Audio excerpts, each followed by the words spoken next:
Hello and welcome into the KE Report. I'm your host, Shad Markowitz, and we're getting an update today from Jordan Roy-Byrne, editor and publisher of The Daily Gold. And we will put a link to The Daily Gold down below so you can follow along with Jordan's work.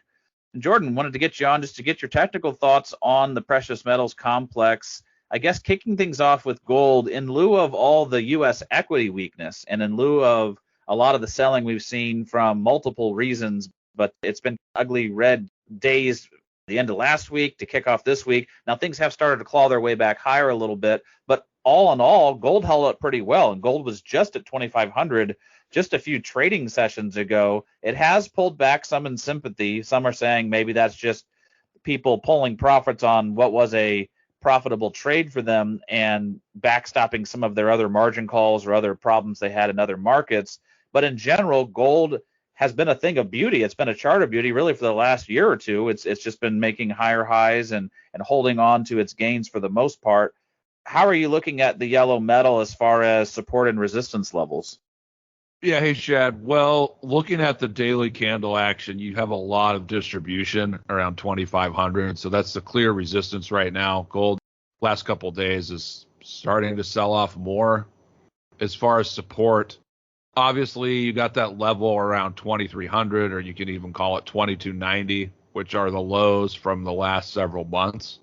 There's also a higher low around just above 2,350. So, yeah, those are the levels that I'm looking at. But, there's other more macro-related things I'm looking at.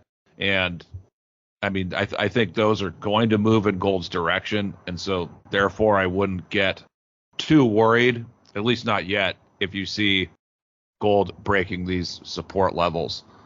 So as long as the various macro indicators are continuing to move in gold's favor, then I'm less worried about specific levels. Okay, fair enough. Well, let's look at some of these intermarket analysis ideas of how the U.S. equities are faring versus gold. It seems like the equities have had a pretty tough time. Have they made any traction on your 60-40 to gold ratio or on like an S&P to gold ratio? How are you looking at gold versus the U.S. equities? Well, gold against the S&P has pretty clear resistance around 0.50, 0.51. Gold today has moved up to, it's pretty close to 0.47. So it has definitely strengthened against the stock market in the last month or so, but there's still a little bit more to go before it can test that really major resistance at 0.50, 0.51. If gold could really explode through that, that would be super bullish for the sector. So it is moving in the right direction, but at this point, it hasn't moved enough to trigger a huge breakout. Same thing with gold against the 60-40 portfolio. Now you have bonds rallying, so that's helping the 60-40 portfolio. Gold has made a little bit of progress, but it's still not enough progress to trigger a huge breakout. So we'll continue to wait and see. Of course, looking at the steepening of the yield curves, that's another thing, another indicator. We are seeing the 2s and 30s that has already moved above zero. The 2s and 10s are really, really close to moving above zero. I think that's pretty close to zero now. It's still negative. So that's something, if it really continues, that should be really bullish for precious metals, because the last 3 times that happened, those were 3 times around the occurrence when gold actually started to outperform the stock market. We do have a lot of technical damage in precious metals right now, and that's master of the obvious, but that's not good. But if these macro indicators continue to move in gold's favor, they take another big step in gold's favor, that's going to be a good thing for precious metals. And, you'll see a bottom eventually and, a huge leg higher in the sector. But, we do have to mind some of the technical damage right now. Well, let's talk about that because, yes, it would be great if gold was to break out versus U.S. equities. But in the meantime, some of the gold equities have had some pretty big pullbacks, not terrible, but they are pulling back. And then silver's kind of fallen out of bed here. And we were talking off mic that the action the last 2 months in silver really coincided with copper pulling back and aluminum pulling back and nickel pulling back, a lot of the base metals all pulling back in tandem. So gold's kind of diverged from the rest of the metals as a monetary metal. But when you look at silver when you look at the mining stocks, how are you seeing the damage? Where is the support, and how are you looking at it? Yeah, I mean, the silver stocks are one thing.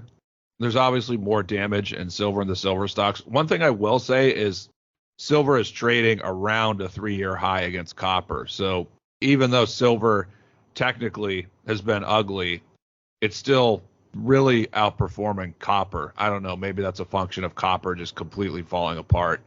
But yes, they both declined. Looking at the gold stocks, you see a similar sell-off compared to the silver stocks. It's just theirs has not been as severe. I mean, the patterns are very similar. Looking at GDX, you look at the 200-day, it's still at 3160, and GDX is at 3460. So, I mean, it potentially could fall another 10% and test that 200-day. It's not a prediction, but it's just a example of how far it's above the 200-day. GDXJ is a little bit closer. It's at 4110. The 200 days at 3883. So those are definitely levels to look at. I have been watching the advanced decline line. It looked better yesterday where there was less damage in that compared to the overall GDX. But, when you have these sell-offs that are driven by macro, I tend to lean more towards the view that I'm going to follow the macro. Then I'm going to look at the miners. I'm going to look at breadth indicators, see how oversold they are.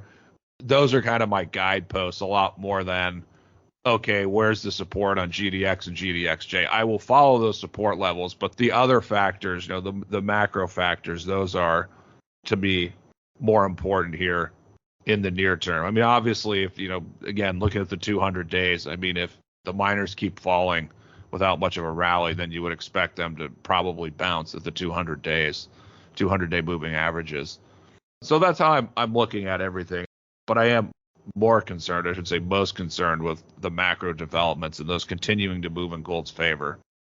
Yeah, fair point. I appreciate you offering the 200-day moving average as a level to at least watch for support, but weaving in the macro with the technical and the fundamentals with the technicals. A lot of the market narrative right now is that we are getting closer to recession, that we're getting closer to an economic contraction.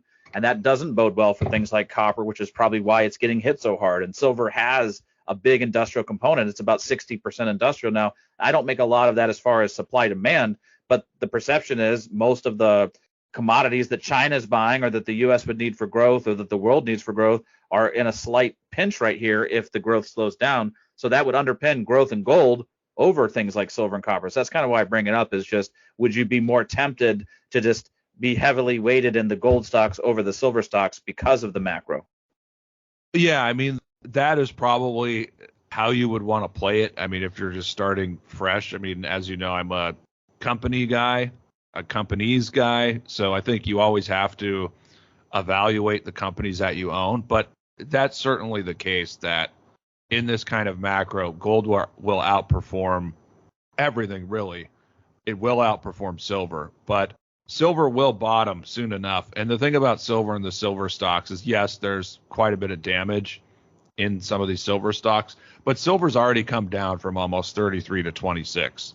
So it's already had a pretty big decline. I mean, it'll take time to work through the damage, but I mean, that's a fact that we may have already seen 80% of the damage that's going to occur. I mean, if you think about 2008, I mean, silver bottomed in October 2008. The economy didn't bottom for another 6 months.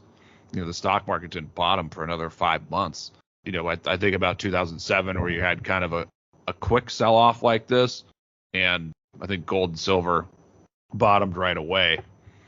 So the ugly technical damage is one thing, and it is important, but if we're looking forward the next couple months, the Fed's going to be cutting aggressively. And, given that we've already had this big decline, a lot of that, perhaps much of the recession or downturn, I don't want to say all of it, but perhaps a good chunk of it has already been discounted by silver and some of these mining stocks. So you do have to keep that in play. I mean, I'm not saying it's going to happen next week or next month, but if you wait too long or try and wait for the charts to look good, you could be missing the rebound and then paying a lot more. Again, I don't see a risk of that right now, I'm not saying in the next week or the next month, but those are just some things to consider. Of course, I'll also look at the indicators and see how oversold the sector gets. That can help spot entry points as well. Well, Jordan, for people that are maybe looking to buy an upcoming dip or this dip that's going on right now, or looking to get positioned, let's just briefly talk about the companies, the stocks themselves, not actually individual names, but just from a general sense. You've mentioned before that you really like the growth-oriented producers. You really like the development stories that have some kind of a catalyst and the ability to build value regardless of what's happening in the metals price. But one observation we've made, let's love to run this idea by you, is that it really seems like the stocks that have garnered a value in the prior few rallies in the precious metals, even if they were just brief rallies for a couple months, are the ones that continue to get the bid whenever we see a pop in the sector. And a lot of the stocks that maybe they had really brief pops and then they shot back down or they didn't really get moving, there just doesn't seem to be a catch-up trade. So would you be more apt to get positioned or stay positioned in the companies that have been proving they can perform in each of the rallies and maybe cut some of the ones that are not responding? Or how would you look at that as far as past performance, the ones that have been getting the bid, will they continue to get the bid? It's a really tough question. I mean, it depends on the company and its fundamentals, because there can be situations where something has changed for a company and maybe it's in a better position, and maybe that company can become a leader versus it was a total follower several months ago. So I always default to each individual situation, because the ones that underperformed recently, that doesn't necessarily mean they're going to continue to underperform moving forward. And same thing with the ones that led. I mean, you could have some leaders that, maybe they were leading and, they've sold off and they've started to perform better, when we get a bottom and rally, but maybe they don't have as much upside potential as some others.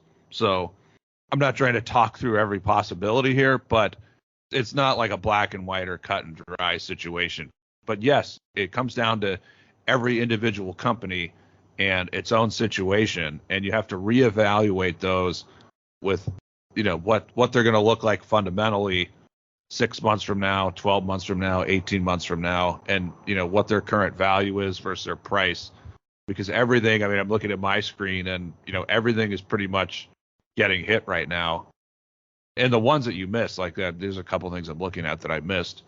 So it's also a good opportunity for ones that you've missed. So I hope I didn't give such a circuitous answer, but it always comes down to every unique individual situation and what the company's value is at current metals prices.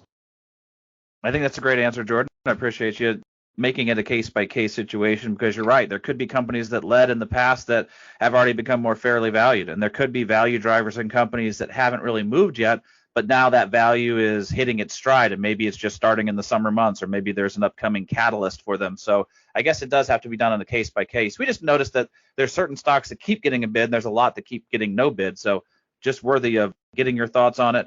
And if people like getting Jordan's thoughts, he does put out a ton of company research. He does put out a ton of market research and technical analysis and fundamental analysis over at the Daily Gold. We will put a link to the Daily Gold down below. I recommend you checking out, at least getting on his regular free update, but also consider his service where he talks about the stocks that he is buying and which ones he thinks are building the most value.